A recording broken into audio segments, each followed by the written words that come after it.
also has a LED component to it, which you can manipulate in any fashion that you would like, so that you can put graphics like you have on I-10 if you wanted to on there, but you can also just have text that pops up on the screen.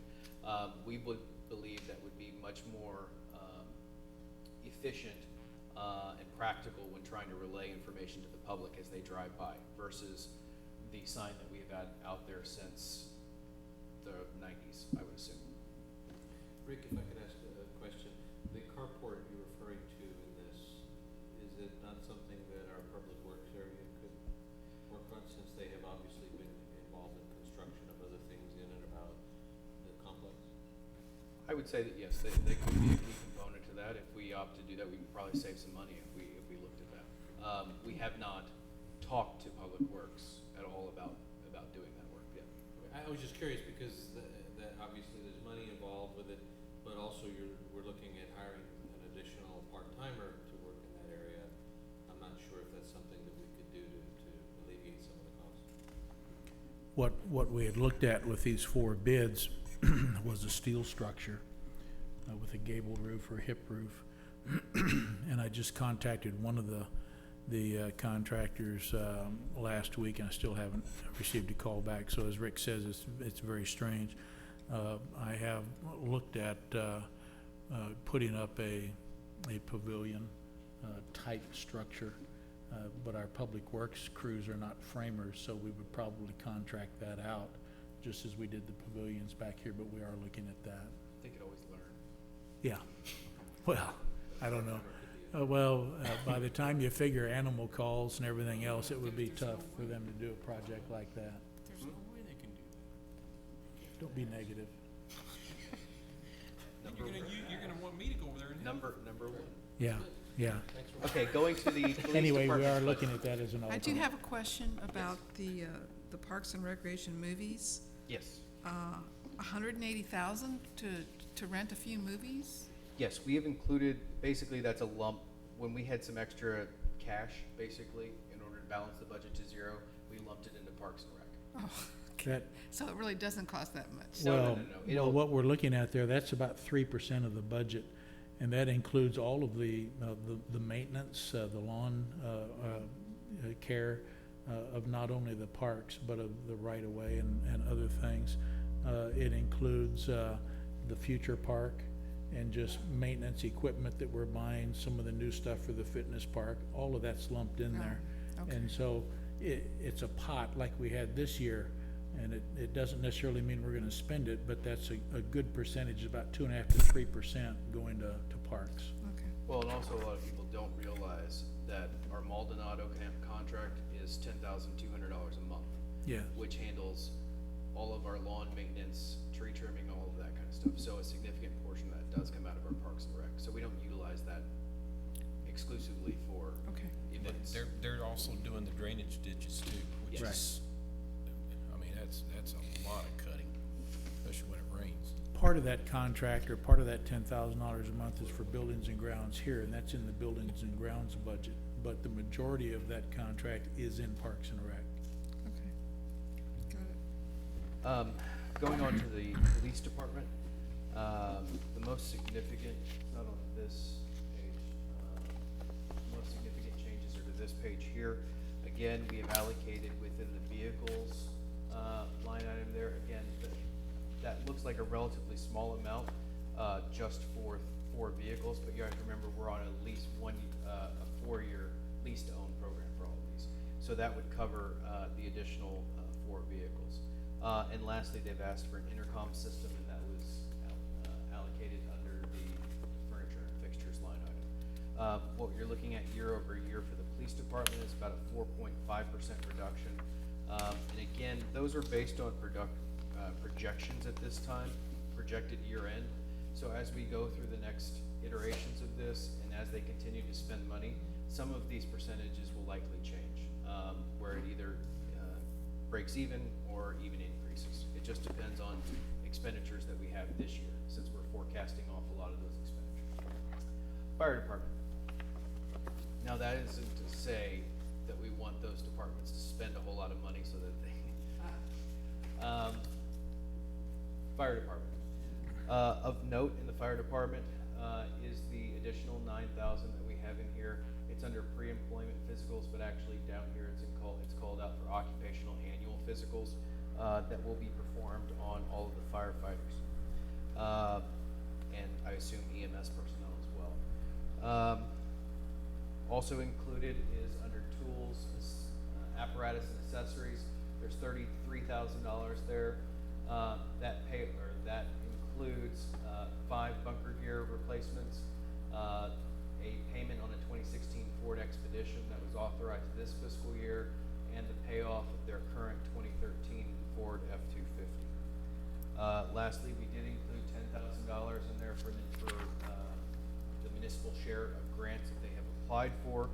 And overall, year over year, you're looking at a 1.6% increase in the fire department budget. Rick, just to clarify what your comments were on the occupational annual physicals, you had said that it would be for all employees. All employees will, in the fire department, firefighters will be encouraged to have it, but according to the chief, it will not be mandatory, simply because of the HIPAA rules and some other things that will allow certain employees, if they choose to exempt themselves or opt out from it. That will be accomplished, as my recollection is, by a mobile clinic that'll come out here to Helotes. So any of the firefighters that do want to take advantage of that will, and are covered in this budget, but it's not necessarily going to be all of them. Yeah, it's not mandatory. Right. Moving on to EMS, of note in the EMS budget is the transfer out to the capital fund. Again, we're doing the same thing that we're doing with the dispatch department on the $16,000 for software. We're transferring $35,000 the proposal is to transfer $35,000 every fiscal year for 3 fiscal years to the capital account so they can purchase replacement Life Pack 15s that would replace current Life Pack 12s. Do you want to give them a little quick synopsis of what a Life Pack is? Yeah, please. It's like a diagnostic thing. The Life Pack 12s that we have right now range in age from approximately 8 years old to about 12 years old. We've been told by Physio Control, who we have maintenance contract with, who are the manufacturers, that they're good for about another 2 to 3 years. We're planning down the road, and we're trying to transition into the next generation monitor defibrillator. Any questions on that? Just, Can you tell them what it does? Yeah, what does it do? What's some water, Rick? We can do anything with that from. Rick, go ahead and put the mic a little closer. From obtaining some of our vital signs, blood pressure, pulse rate, SpO2, measuring the hemoglobin inside your hemoglobin, the oxygen hemoglobin Yeah. content in your blood. That's a long word. If somebody's in cardiac arrest and they're in a shockable, it's also a monitor where we can see what somebody's heart's doing. If they're in cardiac arrest and it's in a shockable rhythm, we can use that machine to shock them. And that's kind of a quick down and dirty with that. Yeah, we do have equipment that'll do that anyway, right now. Right now we do, it's just that these machines are getting old. Right. And they're saying that they've got a lifespan of about another 2 to 3 years max on them. Right, and just to remind council, this was a request that the fire department had made last year, and we set it aside for various reasons. And so that's why this year, the decision was, since, like Rick says, the ones we have are old, but they're still functional. So we just moved that money into the capital equipment side of it, and if one goes down and we need to replace it, the money will be there. But it's really the intent to let them go ahead and live out their lifespan and then have the money set aside in that capital equipment after 2 or 3 years to where we can replace all 3 with the new 15s. But the money will be there now to where if one goes down and can't be replaced, we can go ahead and purchase a new 15.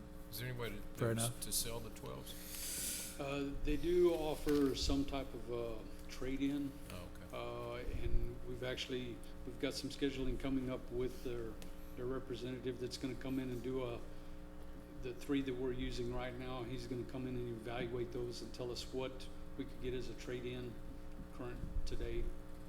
So hopefully within the next couple of weeks, we'll have a better idea of exactly what we could get as far as the trade-in goes on those, so.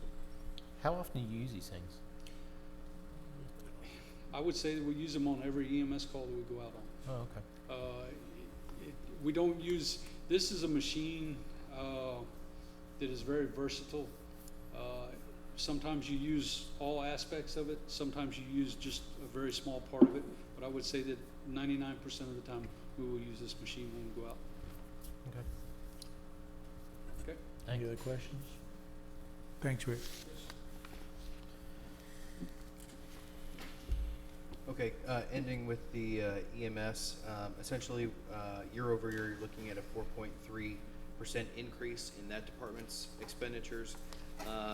And looking at the ending fund balance down here at the end, again, you're looking at about a 2.3% increase in anticipated expenditures. Going to tab 7,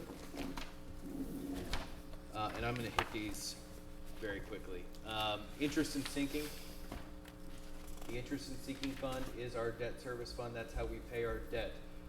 It is a fund that Bear County, actually state law requires us to adopt a tax rate. A portion of it's for M&O and a portion of it's for interest in sinking, which is our debt that we have. So once we receive this money, we are obligated to put it in this account to pay our debts.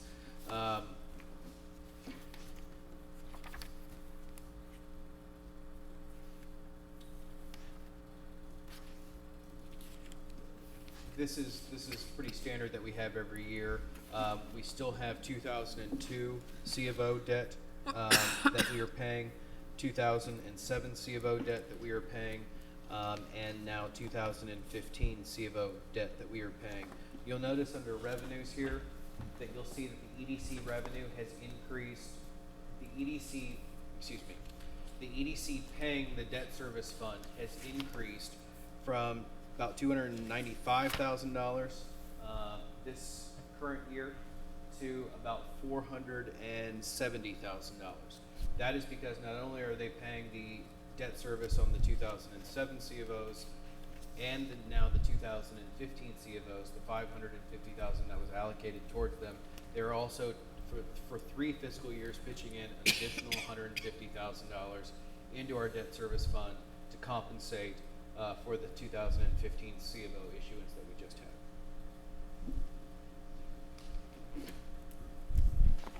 You notice on the second page of that, And that's specifically for the water and sewer project? No. That 150, or was it no, just it just thrown goes, in the it pot? goes into the debt service fund that we can use that to pay any debt. Okay. 2015 C of Os, you can see that we've added those under the expenditure side.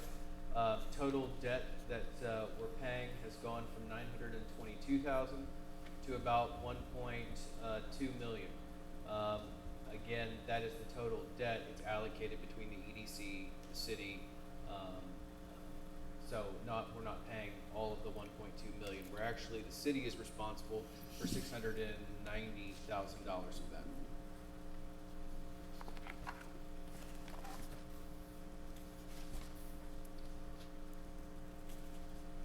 Okay.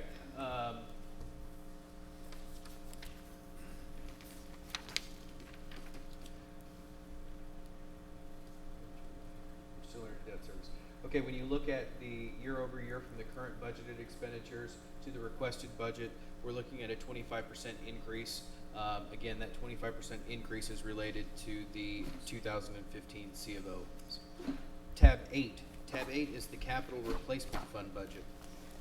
Under the capital replacement fund, you'll notice several things that have changed from last year.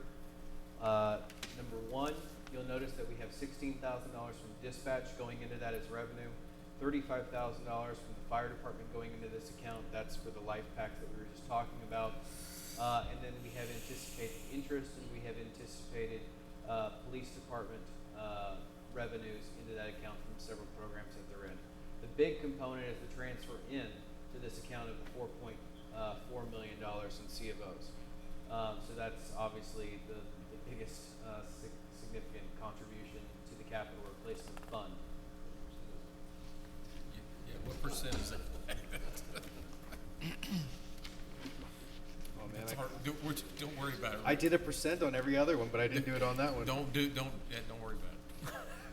it. So that is the most significant change in the capital replacement fund. On the expenditure side, you'll see that we have expenditures in there of $542,000 for the EDC and 2015 C of O expenditures, everything related to that C of O issuance. We lumped it all together in that one line item, which is the remainder of the 3.8 million.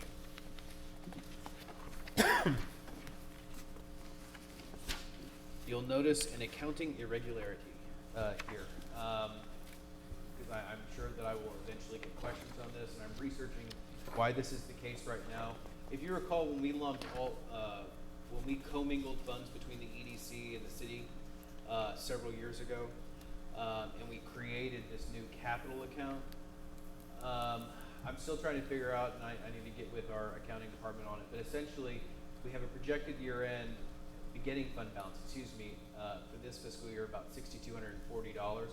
When you take all the money out of it, it's showing right now that we have an ending fund balance of $107,000 in the hole. That's not the case. It's not the case. The money's there. The problem is that I believe it's money that we have in certificates of deposit for the EDC that on the accounting side we just haven't put into this system yet. And so I'll be getting with Susan and Tabby as to figuring out why I'm showing $107,000 in the hole.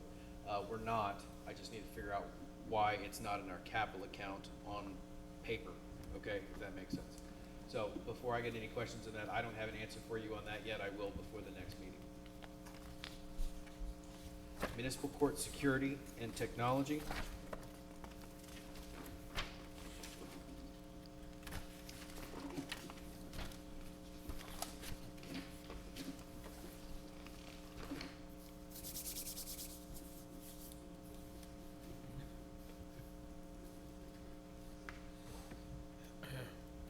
Of note, on the expenditure side for municipal court security is going to be $12,000.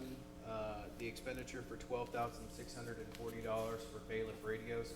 Currently, they have one radio amongst all of the municipal court bailiffs that we have. And we have four, if I recall correctly.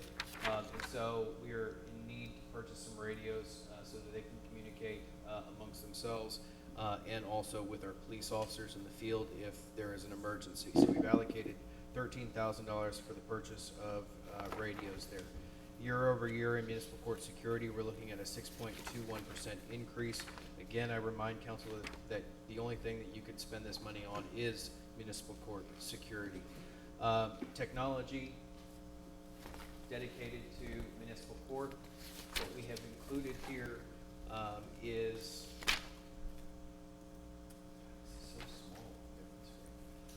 is approximately $15,000 dedicated towards each one of their terminals getting credit card swipes that actually work with the utility data system that they have on that sits on that machine, and also an electronic kiosk. They're wanting an electronic kiosk to sit either out in the lobby or outside that people can pay their warrants or their fines through that personal kiosk. We don't have a dollar amount associated with that kiosk in there. So I lumped all of the revenue that we are bringing in. As we typically do in all these restricted funds, we draw them down to zero on a budget basis, but that doesn't mean that, as you can see, we don't always spend all of that money. And so I doubt that we will draw all of these accounts down to zero, but I lumped in the remainder of the money to make this zero into that line item, the $15,000. On the technology side, you're looking at a 3.14% reduction in expenditures from this fiscal year. PEG. PEG, again, is the revenue that we bring in that can only be spent on public access channel stuff. We're anticipating about $23,000 in revenue this year. We have spent very little in that fund this year. So again, going to the premise that I'm trying to draw all of these accounts down to zero every year, we are projecting to spend about $49,000 in public access channel improvements. Now, I will say it's actually good that we have that money because we are planning on improving city council chambers, particularly the audio quality on the public access channel is pretty poor in our opinion, and the videos that we put up on YouTube are pretty poor audio-wise. So we are looking to improve not only the videography, but most importantly the sound, and that includes all of the equipment in the back that all of these things connect to. Okay, we are also going to need to the software that we use to basically take all of these images and broadcast them to Time Warner Cable is called VBrick. That's the software hardware solution. It's time for us, since it's been 3 or 4 years, to upgrade the software and to look at upgrading the components. These components, again, because it's 24/7, they run constantly. So 3 to 4 years, it's basically a computer that's running 3 or 4 years nonstop. There is about 103% increase year over year in expenditures that are planned out of the PEG account. The vast majority, again, is because we're trying to draw down that account to zero theoretically. Do I think we'll spend $49,000? Probably not, but we've lumped it into that account. So the mayor will be in HD? All of You know this. what? You can't get, public access cannot be in Yeah. HD. It can't? No, it's only in standard definition. Glad it's not 3D.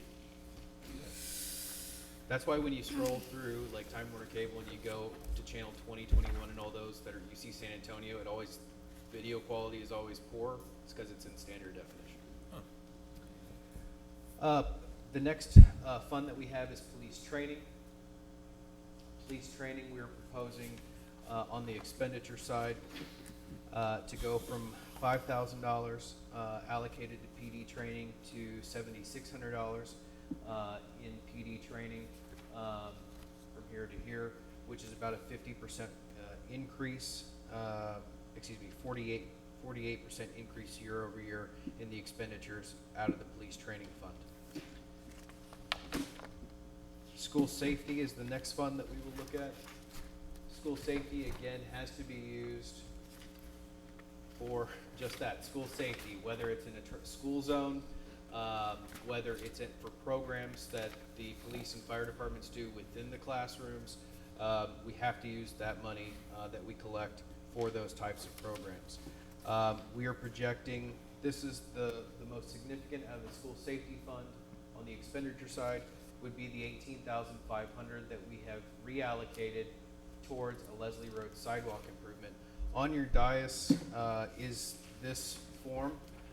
This shows you that, if you recall, that we applied for CDBG money through Bear County. We applied for significantly more than $25,000, but fortunately, we were allocated $25,000 out of that call. That can only be used on Leslie Road ADA curb cuts. So we have to incorporate, we will have to have curb cuts that are ADA compliant within our sidewalk project. So we'll lump that money in to offset what it would have cost us to make those cuts in the existing pavement and along the crosswalks on Leslie Road. Year over year, we're looking at a 31% reduction in school safety expenditures from what we have spent this fiscal year, or that's what we're projecting. Tab 13 is the Explorer post. I'm not going to spend much time on that. Basically, that's $2,800 in there that we are holding for them to use, and it's $2,700. And lastly is the police department forfeiture, state and federal funds. There's less than $1 in each one of those funds, and so I won't take up your time talking about those, but they are lumped into the municipal budget every year. Are there any questions on the presentation? Anybody? Bert has one. Yes. At the very beginning, whenever we were talking about starting to spend our C of O money, why is $500,000 going for the realignment project right off the bat in September? Because TxDOT will be requesting the $500,000 for right-of-way from us in September, this next month. Okay, but that's for the realignment? That is correct. Okay. Which is Actually, And that's that's positive because they're getting closer to actually bidding the project out. Well, see, I thought they weren't gonna start till next year. They have to have that, it takes them a while to do right-of-way acquisitions and all of that, so that is, the estimated amount that we will have to pay TxDOT is the $500,000. And that'll be the total amount we give them according to what I Hopefully see. it'll be less than that. Hopefully it'll be But that less. was the maximum estimate that they provided to us when we went out for COs. Yeah, just as a reminder, initially, it was gonna be 300,000, then they went to 700,000, and we questioned that, and then they came back down after giving a closer look to the 500,000 as a not to exceed was what they pretty well told us, but we're hopeful to be able to get that down below 500,000. Yeah, and if it's less than the $500,000, again, the remainder of those monies will go to the Cedar Trail enlargement project, which we are still working on with TxDOT. Anybody else? Any questions? Alex? Yes, Rick, I did have a question. I know that early on you were going over the white section, green section of the salary portion of it, and there's an awful lot of very small print here, and I just wanted to kind of make sure, I don't know if you could bring it back up again on the question I have really is with regard to the initial projection that was mentioned at 0.5% or half a step versus a full step. And then later, and I understand that, you know, when you're below the EMV or above the EMV, et cetera, and that implies that everybody gets at least something this year, which I think is a great thing. But then you mentioned that there were additional requests by the various departments, and would that be then in addition to? No, what we are proposing is the one-step, half-step model. We are simply showing you here what the departments requested of us to incorporate in the budget, which we did not do. I was going to address that. Okay, yeah, that was my a little question, bit. and my follow-up, and I'll, is is there anything in here that identifies where any of the department heads could be able to do something involving a merit increase, other than the automatic half or one step? That's actually a budgetary allotment to Right. those departments in the salary line item. This is simply a budget document that allows us to figure what the max allotment of dollars is to that department. Nothing in here obligates any department head to have to give somebody a half or a full. If they wanted to take those monies and give somebody 3 steps, they could, based upon their evaluations. Thank you. I had just made some note. Did anyone else have any questions for Rick on that before I get into some of my So I guess the notes? question is, so the salaries listed here might not be totally accurate. It depends on what the department head decides to give to that individual. Yeah, again, that is the way for us to calculate what the total budgetary allotment will be in the salaries component. Basically, all of that gets put into, I'm not gonna go to it, but I mean, if you turn to page, tab 6, and look under any of them, animal control, you'll see the first line item is salaries. We take all that stuff from that spreadsheet, lump it in, and put that into the salaries budget for the next fiscal year. So the department heads or supervisors can use that money, as long as it's justifiable through evaluations, to reallocate to their employees however they see fit. And that has always been the case. Ed, do you have any questions? Cynthia? I just made some notes during this, and I would like to expand a little bit on the salary adjustments and explain the rationale. When we received the request from each department head, I spent quite a number of hours going through the salary requests and played with the numbers, and understanding that many of our employees are still considerably under their EMVs. Just looking at the salary adjustments requested from PD, salary alone without benefits was just under $90,000. And then the rest of them fell far below that as far as the requests. In trying to find an equitable way to look at people who are further below, compared to those who are less below, and come up with a number and make it work with the ratios of salary and benefits to revenue. I just couldn't make it work. So we were looking at, as Rick explained, each employee under the EMVs will be, we're allocating, as he said, a one-step increase. And those that are over the MV, a half a step increase, with a little bit of a caveat, and you'll see it in your chart, when you can get the numbers big enough. But what I had asked Rick to do is take the current salary and then add that either one step or half a step to each one of those salaries throughout the employees' lineup, and then convert that to the new grade and step. And that's gonna generally fall somewhere in between 2 quarter steps. So the only solution that I could come up with, and Rick and I could come up with, would then be to round up to the next quarter step. So what you're gonna see in here is, in that roundup, you're gonna see as little as a 68-cent roundup to the next quarter, to as high as a $288 roundup to the next quarter step, just to get everybody on the next quarter step. As Rick had said, each department, depending on the number of employees and whether it's a half or a whole step plus the roundup, that will be their allocation. So as we explained to each department head, that's when their work begins, and they can either choose that recommendation, or if they want to give someone a less increase than another employee, that's up to the department head, but they have those dollars to work with that are on this chart. Does that make sense?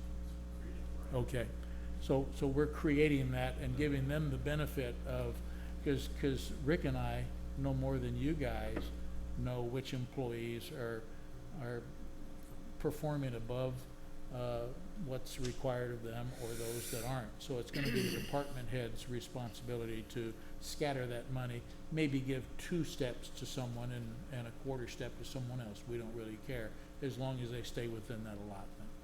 And so that was the theory. And the reason we came up with that method was, as you recall in years past, the concern is that we get too top-heavy salaries and benefits. And in surveying suburban cities in the past, it seemed like the 60 to 70% range, salaries and benefits of revenue, or the budget, is typical. Some cities go as low as 30 and 35%, but most of them fall within that 60 to 70% range. So I always look at it, and as we described to the department heads, the red line is that 70% mark. So as long as we can continue to stay ratio-wise between 65 and 70%, I think that's where we're gonna always be stuck. We're comfortable with that, to still have enough money left to run the rest of the city. And with the numbers that you'll see in the chart, the 3.9 million plus a little bit for salaries and benefits, to the 5.91 million total budget, that leaves us right at 66.56% of the total budget is salaries and benefits. So we feel like the numbers work. It's really up to the department heads how to spread it around. And so that's the thought process. I don't want you to feel like we just threw that out there. This was after looking quite a few hours and making the numbers try to work. But everything that we did above and beyond this, if we go into the request, threw us way over the 70% mark. Okay? Would like to cover police vehicles. As Rick said, we have 4 in there, and one of those is to replace the Explorer that was wrecked earlier this year. We just held off replacing it and told them to go ahead and function with what they had, and that's worked out. When we bought the original 3 Crown Vics on the first lease, the idea was, and we expected about a 25,000 mile per year usage, and that's almost exactly what it is. So we have 3 of those vehicles that range from right at 100,000 to as high as 123,000. I think the 123,000 is a year older. I just got the chart today and I wasn't able to really look at it, but that's the purpose of having this in the budget, is to be able to have the ability to replace those 3 high mileage patrol vehicles as we had originally planned. Dispatch training, we did cut their request simply because we felt we needed to, but I would like to say that Angela has done a great job on finding a lot of, I won't say free, but training available to the dispatchers, either the emergency medical dispatching status or other training that's come through Bear 911. They've picked up the bill. And so she has a pretty good track record of getting us a bunch of free training. And the LED sign, I just wanted to add, the reason we stuck that in there is we really are limited on what we can do out here. And the way my understanding is from Rick, we already have a bunch of the equipment that we will need to make that thing work already in here. We might just have to modify it. Did I hear you right on that? That we should be able to use some of what we have now? Yes. No, yes, we will. I'm laughing about the LED. It should be called a digital marquee. Digital marquee. But we were over at Hollywood Park for a meeting last month, and they have one out there, and it really is a nice looking sign, and it'll allow us to do a lot more as far as public information stuff out front. And those were all the notes that I had. Again, as he said, we worked really hard on the debt issuance, the C of Os, and working with the INS portion of our escrow account from Bear Appraisal District to keep it down so that we would not have to consider raising the property tax rate. So again, this budget, fully balanced as it is, taking care of just about everything that anybody in any department wanted, except for the salary adjustments requested, work with the current tax rate of 35 cents a hundred. So hopefully you guys will take our recommendation and stay with that. Okay, I don't know if that qualifies as a short presentation, but hey, it was a very good presentation. You did a great job. And again, I would encourage all of you in the next 2 weeks, if you have any questions, Rick is at your disposal, and me too if you have any questions. Okay, next up is item 21. This is discussion and action on placing a proposal to adopt an ad valorem tax rate for tax year, let me get my book back out here.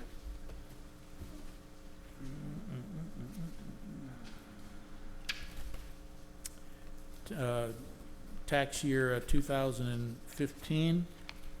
And again, our adopted tax rate is 35 cents a hundred. The effective tax rate is shown here at .328199, and again, the effective tax rate is nothing more than a hypothetical number that's calculated by Bear Appraisal District as a number that, with the increased property values, will allow us to collect basically the same amount of revenue that we collected this time. And so that's the effective tax rate. All it does is set that rate at that point to where we will not gain any more revenue than we did before. The rollback rate is just a factor from the effective rate. It's 108% of the effective rate. And as Rick said, they're getting closer and closer together as far as the effective tax rate and the rollback rate and our adopted tax rate, but that's just the way it is.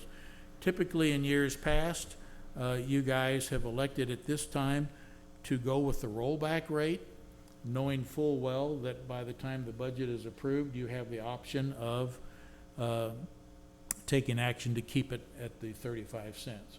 Or you can set it to 35 cents tonight. It's really up to you guys. So we will look at a motion, motion for discussion and action on the proposed tax rate, and then we'll open it up for you guys to discuss it. Mayor, make a motion, we discuss, take action on item 21. Okay, we have a motion from Buys. Do we have a second? Second. second from Fredericks. So, Bert, it's your motion, your discussion first. Well, in years past, we've set it at the rollback rate, and I'd like to keep it at that rate for now, knowing that we can go down to our adopted tax rate. Okay. That it? That's all I have. Paul? I agree with, Councilman Bice. Cynthia? I don't understand why we just can't keep it at the 35. Well, again, this is just the initial action, and what we've done in the past is set at the rollback rate, knowing full well that it can be lowered, it just can't be raised. I understand that, but every year we do that, and every year we go back to the 35. So Correct. I just would prefer to just start there and It's up end to you there. guys. That's what I would like to do. Okay, so you're in favor of setting this at 35 cents? Yes. Ed? I'm in favor of setting it at the 35%. 35? Okay. Alex? 35. Okay. Then that would give you an option of keeping your motion like it is? I want it at the rollback rate. Okay, the motion is then to set this rate at this time at the rollback rate. Any follow-up from you? Cynthia? This is gonna be interesting. Ed, anything else? Alex? Okay, so the motion is on this item to set the rate at the rollback rate. No further discussion. We will then ask the question. All in favor of setting the rate at this time at the rollback rate, say aye. Aye. Did you sneak an aye in there? Okay. So, all opposed, say nay. Nay. He said aye. You said aye? Oh, okay. So we have 4 ayes and 1 nay, the nay being Massey. So at this time, the proposed tax rate is set at the rollback rate of .355069 per hundred. That takes us to item number 22, discussion and action on setting public hearings on the proposed tax rate year 2015. And those hearings would be August 27th and September 10th at our regular meetings. So we would look at a motion and a second to set those public hearings. Mayor, make motion to discuss, take action on 22. We have a motion from Baez. You have a second? Second. Second from Villanueva. Okay, Bert, your motion again, so any discussion on I this? agree with the item as written. Okay. Ed, Same here. Alex, Good. Paul, Good. Cynthia? Mm-hmm. Okay. All in favor of setting the public hearings as indicated here, say aye. Aye. Opposed, say no. Motion carries. And by golly, that's the end of our agenda. So if there are no objections to adjourning, I'm listening for objections. Hearing none, I will say we are adjourned at 10:43. Rick, you said this is the department request? This is department request? Is that what? Okay. Bye, Drew. Grace, You really thought we were gonna get out of here at 8:30? You know what, I didn't read it the way in case he forgets, remind him I gave him evaluations for him, Walt, and Rob. And I have some handwritten amendments or attachments to each one. I asked him to have Helena type it, but if she's not here, for you to do that for me, if you would. You're not gonna be here? Oh, okay. Well, then forget everything I said. How are you? I think I'm gonna get it done tomorrow somehow or other. Thanks anyway. Be good. Have a good weekend.